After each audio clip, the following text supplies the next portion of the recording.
Bom, gente, hoje nós estamos aqui para a gente começar uma série de entrevistas, de livezinhas, com uma turma muito bacana de veteranos dos nossos cursos de pós-graduação. E hoje eu convidei o Celso para estar aqui, né? E, Celso, você queria se apresentar assim brevemente para o nosso pessoal saber quem você é? Porque ele era um aluno que, durante o percurso, foi se enfronhando na ciência trilógica e hoje ele trabalha como voluntário em várias áreas da faculdade, ajudando a trazer essa consciência, esse benefício que ele também coletou, né? Então, Celso, você quer falar aqui para nós? Claro, doutora. Então, primeiro, é uma honra muito grande para mim estar aqui com a senhora. A senhora sabe, né, o quanto que é, mas eu queria que todos soubessem, né, do prazer, da honra. E eu conheci aqui a Trilogia Analítica alguns anos atrás, não tem tanto tempo, mas já vão lá uns 7 anos, mais ou menos. Teve uma turma, né, muito bacana, aquela turma que fazia parte, né, da minha classe lá. De gestão de conflitos, de o gestão senhor começou, de conflitos, né? Isso. Psicossociopatologia. Exatamente, doutora. Para mim, hoje eu tenho esse entendimento, mas naquela época, assim, era uma coisa muito forte. Então, um magnetismo, uma coisa importante que eu falei, que lugar é esse? Eu vim atrás de fazer um curso, o título me chamou muito a atenção, Gestão de Conflitos.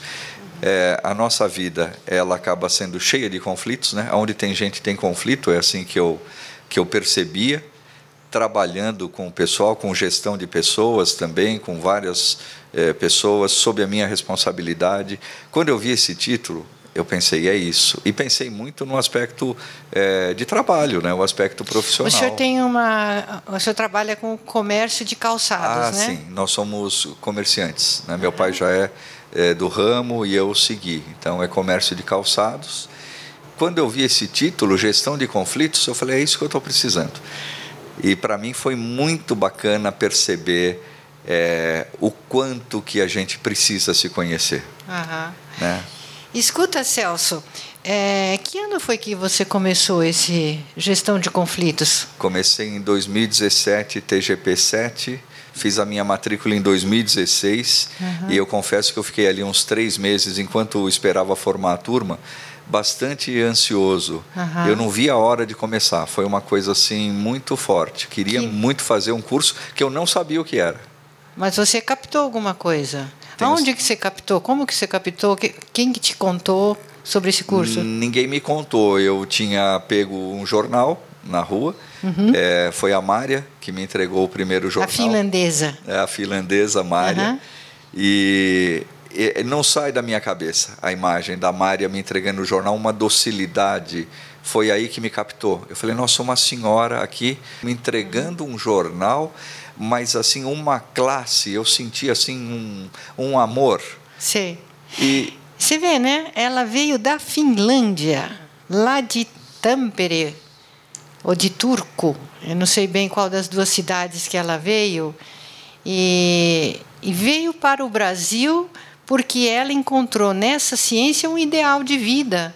Então, ela trabalhou lá, inclusive como psicanalista um tempo, ela dava conferências, tudo. E quando nós nos voltamos para o Brasil, ela falou, não, eu vou nesse barco também, porque é incrível como ela dá valor à ciência trilógica, né? Os finlandeses gostam muito da ciência trilógica. E aí, então, a Mari entregou um jornal? Entregou o jornal e eu confesso para a senhora que eu não me ative muito ao conteúdo do jornal. Sim. Eu nunca mais esqueci aquela senhora. Passado mais algum tempo, uma segunda pessoa me entregou um jornal. E a gente na correria, né, do dia a dia, sempre muito serviço e tal, aquela loucura aqui de São Paulo. Também foi num semáforo que eu peguei o jornal. Eu não lembro quem me entregou e também não lembro do título do jornal, mas eu lembro de ter pego o jornal a segunda vez. Olha que importante a energia, a energética do ser humano. Como é importante o ser humano que tem assim uma energia afetiva é o magnetismo que opera. Hoje a gente estuda nos nossos cursos de pós-graduação muito a ciência da energética. E essas pessoas magnéticas, através da vida afetiva, né, dessa vivência interior, elas capturam a atenção dos outros.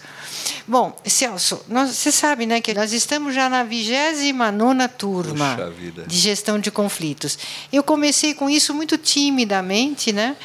E aqui na nossa sociedade, nós fazemos tudo pé após pé, né?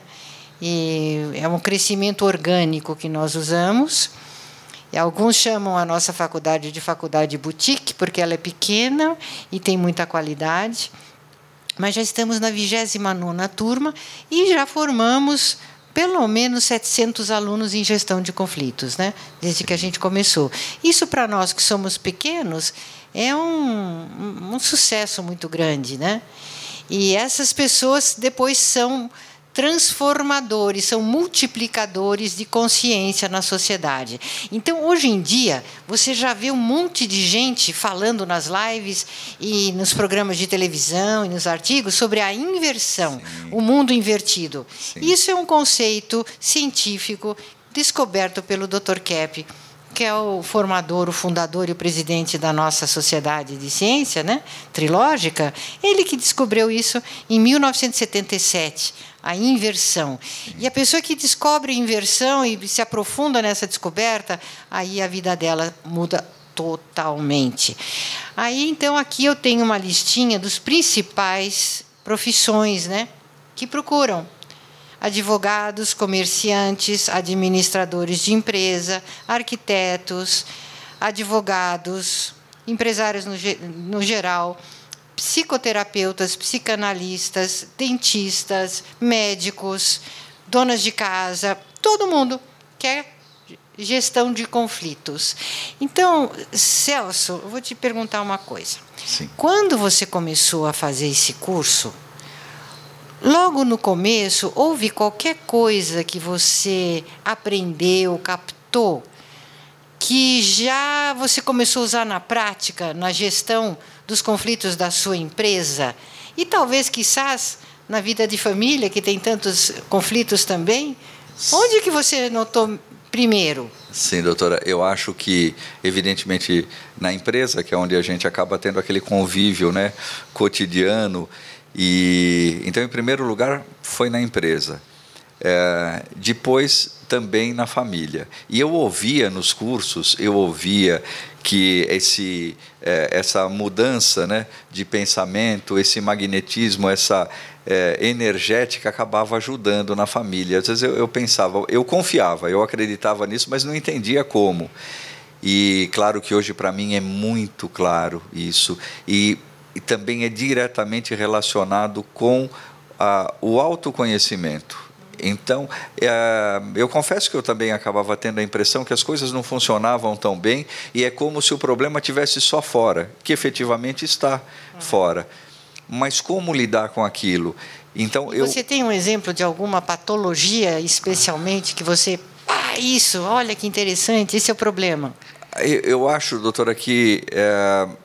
uma das coisas que eu aprendi é que o problema não é naquele que está lá no profissional, ou no sócio, ou no colega, ou no parceiro. Na verdade, nós temos. Quando a gente enxerga com tanta clareza um problema e a gente quer corrigir aquilo, muitas vezes a gente até ataca, a gente fala de uma maneira enervada, né, com pouca paciência, porque, na verdade, é o nosso problema. Então, você notou o problema da projeção, né? Que a gente dá nos cursos, tudo, e vocês aprendem, né?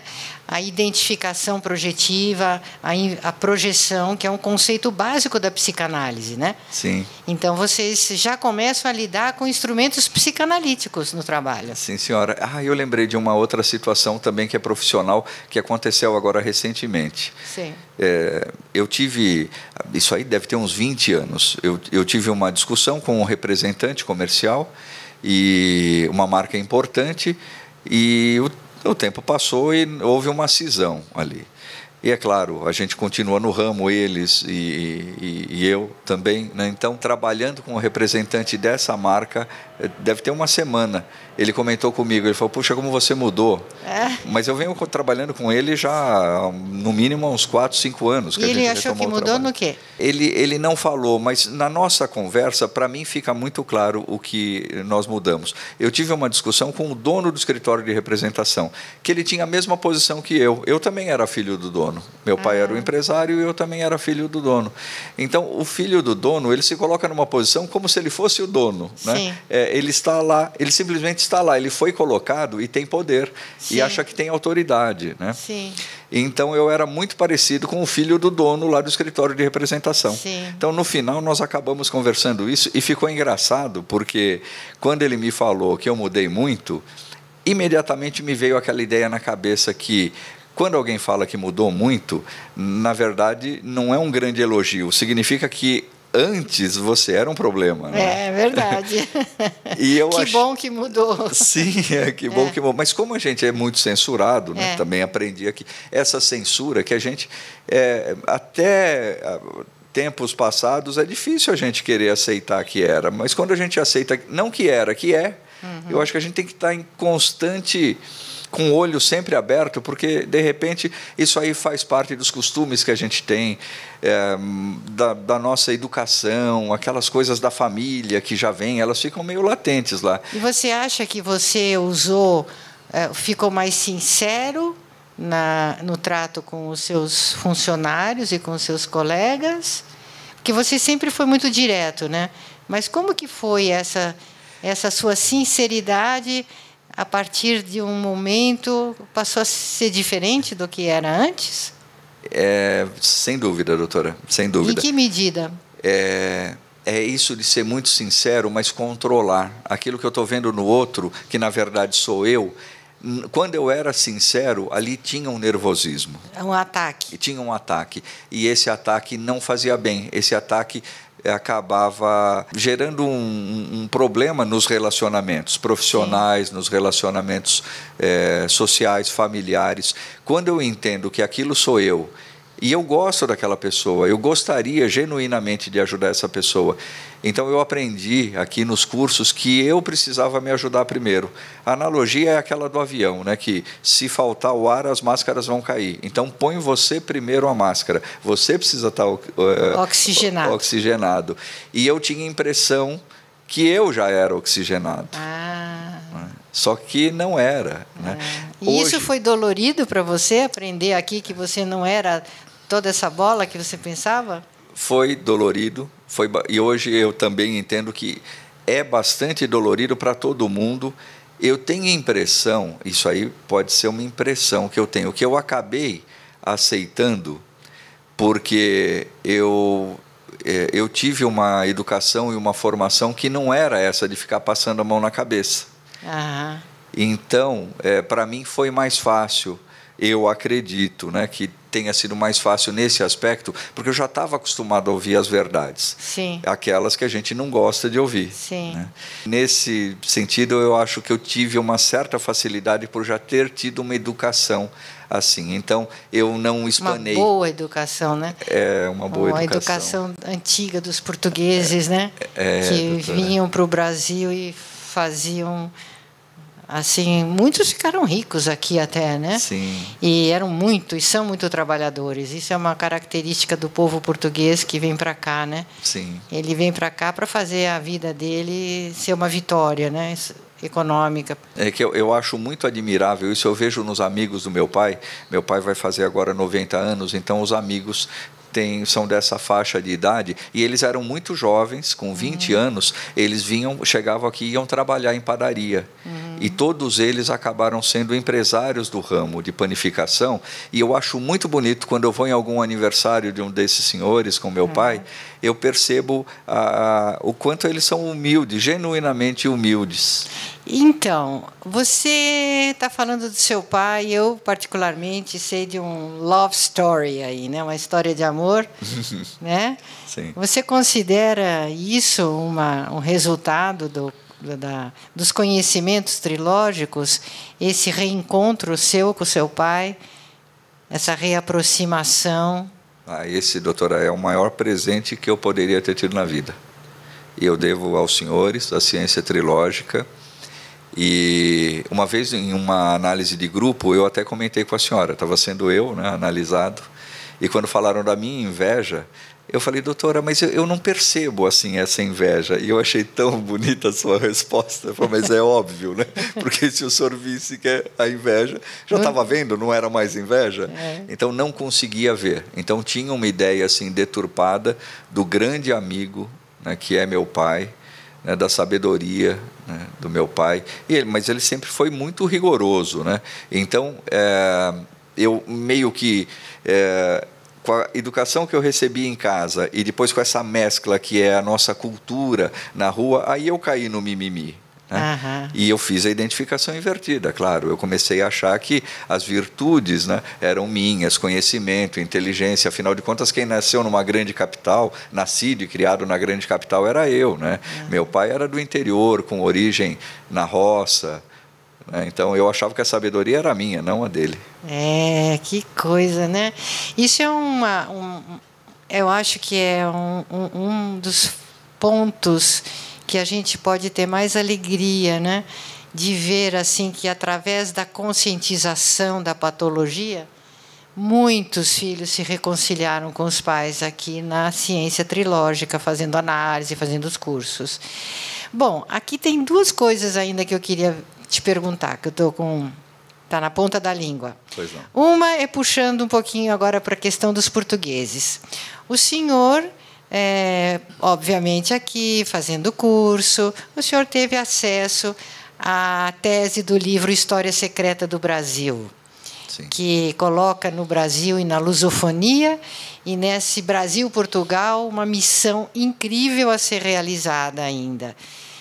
A partir desse momento, mudou alguma coisa no seu se sentir português ou descendente de português, diante dessa tese que o senhor leu aqui? Sim, doutora, reforçou. Intuitivamente, eu já tinha um sentimento de alegria, né, por ser descendente de português. Desde jovenzinho, brincavam muito com a gente na escola, né? Naquela época não tinha bullying, né? Então, era como se o português fosse um cidadão de segunda categoria, né? Mas eu gostava muito de ser português, já sempre gostei. E claro que isso agora reforça, entender essa missão do Brasil, do Quinto Império, entender o que representa Portugal, né, no planeta, nessa vida espiritual, para mim justifica aquele sentimento que eu tinha, sem saber, intuitivo. Então, agora o senhor sabe, né, por que o senhor gosta tanto da sua herança e da tia Maria, que já está com 100 anos, né? Sim, eu queria até aproveitar e comentar uma coisa que aconteceu essa semana, a semana passada. Tem duas cuidadoras, né, lá com a tia Maria é irmã do pai do Celso, que já tem 100 anos, é uma portuguesa trabalhadeira ela que faz tudo na casa dela e recebe com 100 anos, gente, olha que coisa. E aí? E agora, então, tem as duas cuidadoras, porque na verdade uma é do final de semana, e aí coincidiu, as duas estavam lá e perguntaram para elas a meu respeito. Elas perguntaram para a tia Maria a meu respeito. Falei, seu sobrinho, o que a senhora acha dele? Alguma coisa assim. Ela falou, ele é o meu amor. Eu fiquei tão contente. A tia Maria, eu estava fazendo um filminho com ela uns tempos atrás, e ela falando, eu parei de trabalhar, eu me aposentei com 83 anos. E aí eu brinquei com ela, eu falei, mas por que parou tão cedo, tia Maria? Aí ela ia dar a resposta, ela percebeu a brincadeira e deu uma risada tão gostosa. Parou nada, né? Parou nada de trabalhar. Bom, e agora, para a gente encerrar aqui nosso bate-papo, eu espero que as pessoas que estão nos ouvindo se inspirem, né? Porque o Celso, por exemplo, é um dos tantos alunos que passaram nesses cursos e que continuam, de alguma forma, interagindo com a trilogia analítica, e ele se tornou um psicossocioterapeuta, praticamente, que leva essa ciência, esse benefício, e humaniza o local de trabalho com quem ele está ali. Obviamente, humanizar não é, como ele disse, passar a mão na cabeça, mas é tratar as pessoas com as quais a gente trabalha com humanidade. E aí vem todo um sentido de espiritualidade dentro do trabalho. E isso é uma novidade, né, Celso? uma novidade. Como que uma pessoa pode lidar com seus funcionários, passando a ver a inveja deles, a desonestidade, a megalomania, a arrogância, a preguiça, a inversão de valores. Como que vai lidar com os seus colegas de trabalho, no seu ambiente de trabalho, de assuntos tão delicados e de uma forma espiritualizada e humana, para ajudá-los a crescer, né, dentro do que eles fazem? Então, doutora Cláudia, eu já desenvolvi esse trabalho já há alguns anos, né, trabalhando assim com essas equipes, e estava sempre junto. Então, num primeiro momento, eu percebia que era a vontade mesmo genuína de ajudar, mas eu não tinha essa competência e essas capacidades que eu aprendi aqui. Então, agora existe todo um link. A gente sabe que começa pelo coração, começa pela vontade, por isso que a gente teve um resultado bom até aquele momento, mas aquela dificuldade, fala, puxa, mas pode ser melhor.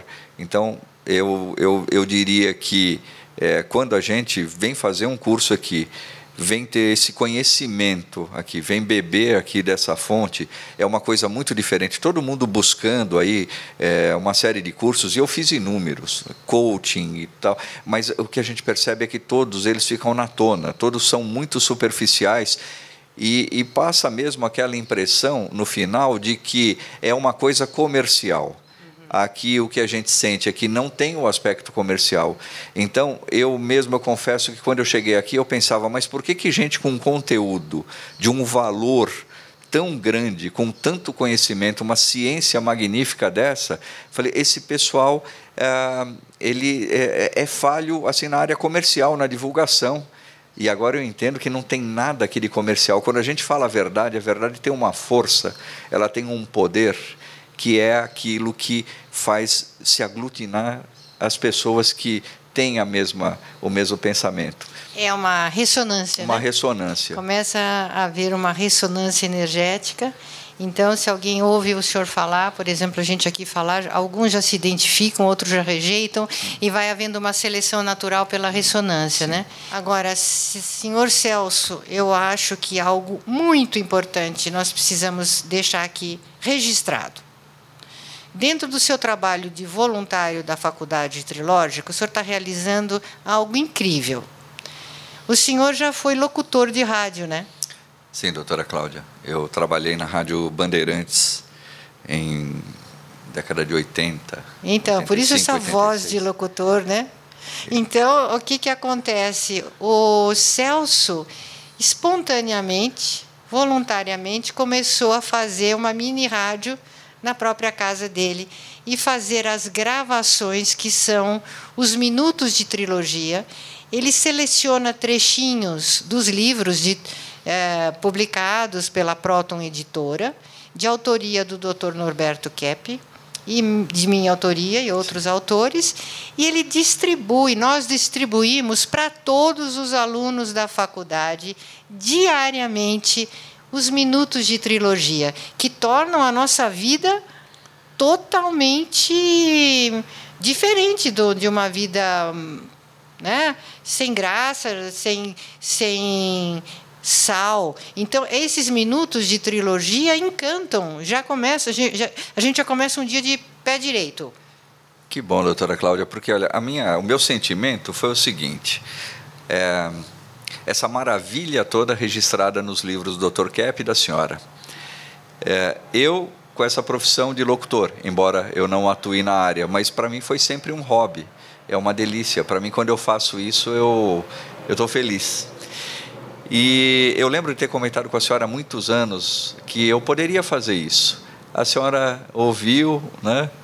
Mas hoje eu tenho, então, a convicção de que o bem que as pessoas recebem, a preguiça que nós temos de ler, eu pensei, então eu vou gravar. Eu vou gravar porque aí fica mais fácil. E para mim é uma honra sem tamanho, porque o conteúdo da trilogia, ele não é brincadeira, gente. O conteúdo da trilogia é uma coisa divina, é uma coisa maravilhosa e é uma coisa que o mundo precisa. E eu me sinto tão honrado por poder fazer essas gravações. Eu sei que a senhora sabe disso, mas a gente nunca conversou assim dessa forma. É que é um tamanho, né? Eu tenho a dimensão disso, e sou logo eu. Com tanto locutor bom, logo eu, que nem trabalho mais na área, mas é uma honra e é um prazer muito grande. E é tão bacana isso, né? Porque é o mesmo Dr. Kepp, todos os dias de manhã, onde que está a gravação do Celso de hoje? E ele escuta, e ele saboreia, e ele presta atenção, e ele... Acho que ele próprio se admira do que ele escreve, né? Ele lembra do que ele escreveu e ele pensa, olha, fiz um bom trabalho. Mas sem dúvida. Então, e para mim é um prazer tão grande beber dessa sabedoria. E olha o compromisso, a responsabilidade, porque eu tenho que passar da forma mais fidedigna possível o que ele colocou no papel. Então, eu preciso entender, preciso conhecer, e às vezes eu percebo que, falo, não é isso aqui. Às vezes eu gravo outra vez, às vezes eu estou escutando a gravação, aí é que eu capto. Porque é uma coisa tão profunda que não é um texto lido, aquilo é com o coração que é transmitido. E a gente precisa ouvir mais de uma vez para poder captar tudo, né? Ouve uma vez, ouve duas, ouve três, e aí o dia já se transforma. A gente já entra numa dimensão de espiritualidade, de transcendência, que ajuda a gente a levar todos os problemas daquele dia, né? Dá até um certo bem-estar físico, psicossomático, né? Porque a gente entra nessa onda do conhecimento trilógico, da ciência, a união do pensamento, do sentimento, e que nos leva a uma energia de ação, né? Então, isso que o senhor está fazendo é um benefício. E seria tão bacana um dia, né, se todos os brasileiros soubessem que do Brasil, aqui de São Paulo, está saindo uma ciência tão bonita para a humanidade, tão útil, terapia para o mundo. E a gente fica aqui, então, agradecido de o senhor ter vindo, para convidar aqui os nossos outros brasileiros que estão aqui ou no exterior, e que nós já temos alunos no Brasil todo e também fora, e somos um grande clube de amigos, né? Nós somos FATRI, como a gente fala, e é difícil de alguns alunos e muitos alunos deixarem, vamos dizer, não, encerrei, recebi meu certificado, recebi meu diploma, tchau, tchau e benção. Não, eles falam, e agora? Como é que eu posso continuar? Eu acho que isso é um grande sucesso da ciência, que eles gostam de continuar de alguma forma. Então, nós temos muitos alunos voluntários colaborando, fazendo tutoria para novos alunos, e agora aqui fazendo essas apresentações para convidar você, né? Para convidar vocês para fazerem parte da FATRI, que é uma faculdade fundada para a difusão da ciência trilógica, para ajudar a humanidade, né? Então, a gente vai de cima para baixo, né? A gente busca o maior, o melhor, para poder também atender as necessidades materiais da vida. Que é claro, né? É importante. A vida econômica, social é a base da nossa vida aqui nesse planeta. A gente tem que aprender a lidar com isso também. Sim, então, senhora. Obrigada, Celso. Muito obrigado. E até a próxima.